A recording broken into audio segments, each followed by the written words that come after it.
Well, our next case is an indiscriminate, futile murder. It's the kind of crime that happens, luckily, very rarely, but that's no consolation for the victim's family and friends. Shirley Leach was a pensioner. She lived in Greater Manchester, and our reconstruction begins in the small hours of Friday, the 7th of January, in Bury town centre. Yeah, it's a good night down there on a Thursday. That's not bad. Have your mates gone home? Yeah, they got a cab earlier. I'm stuffed. Here, have you got any fags left? Yeah, just the one. We'll share it. I'll have to go to the loo first, though. Is there a bog round here? Yeah, there's one in the bus station. Come with us. It's a bit dark. The couple walked to the toilets at the Bury interchange, the town's central bus depot.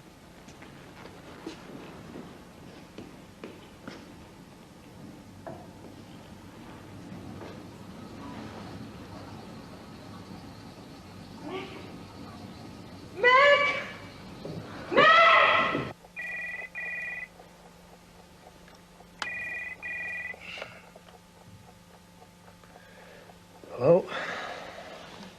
Yeah. Where is it?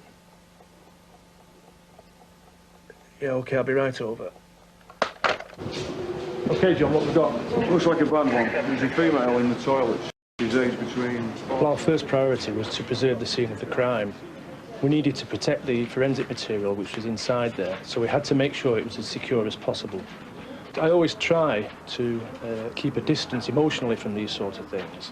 But I must admit that the first thing I thought when I saw the body lying there was that we've got a poor old lady who's probably never done anybody any harm in her life. She goes into the toilet and her life ends there. We didn't actually identify the body for about 14 hours.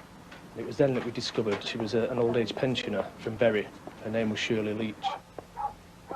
Shirley had lived most of her life in Bury and had 2 grown-up children. She'd been widowed nearly 2 years ago when her husband died of cancer. Hello, Joan. Parcel for you. She was a very good neighbour, great neighbour. I often used to say to her, I hope you never remove from here, because I'd miss you. The garden's nice and tidy. Is it? Oh, yes. Oh, I thought it was... She was just a lovely, kind person who would help anyone, you know, if she could. Do you know it's cold out there, and I'm going uptown later. Are you? Yes. Going to meet our Darren. Darren was her only grandchild. The 2 of them had always been close. Darren, it's my favourite. Listen, who's it by again? It's that culture club. Oh no, Gran, it's Culture Beat. Culture Beat, that's it. Hey, I'm going to get it. She wasn't typical, Gran. She was young for her age. She loved music. She knew more about music than me. She was well up to date with it all. And she loved buying records. She was more like a mother to me.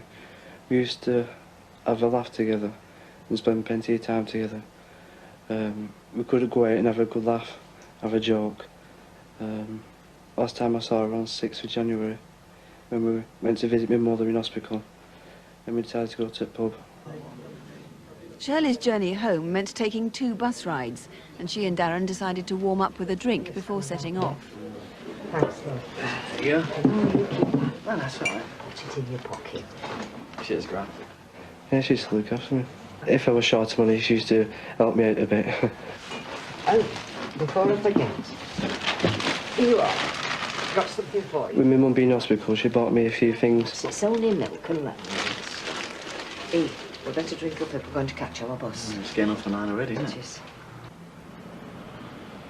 I could talk to her about anything, any problems that we used to discuss together.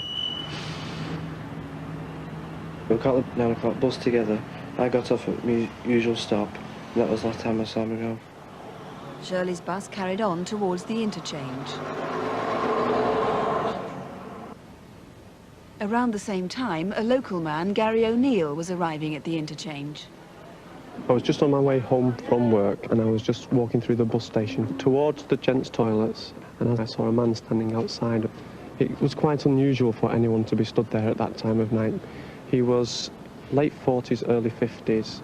He was wearing either a grey or beige raincoat and a cap, and he had a green bag on his shoulder. As I left, he just faced the bus station.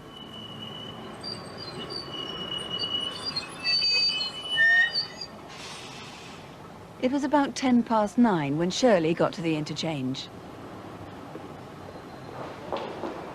The connecting bus she'd intended to catch home had just gone. Two of the hospital cleaners recognised her at the bus stop. Have we missed bus? Yeah. We're always missing it. 4 times out of 5. What time's next to? It'll have to be the 25 to 10 now, won't it? Oh, that's another half hour. Hey, let's go and have a look at the Manatee timetable, see what time that goes.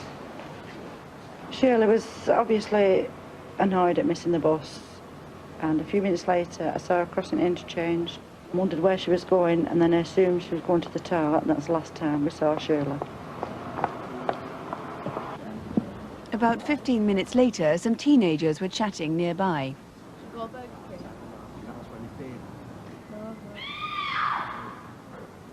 The scream came from the direction of the toilets. What was that? Probably someone messing about or something.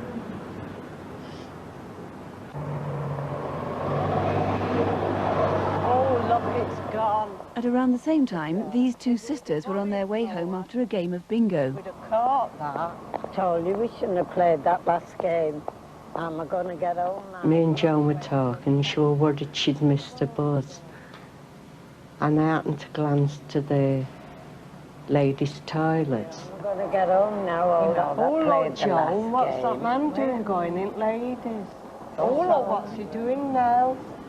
He had his back to me the whole time. He was around 5'6" to 5'9". He went out of my view then. Police believe it was around this time that Shirley Leach was murdered.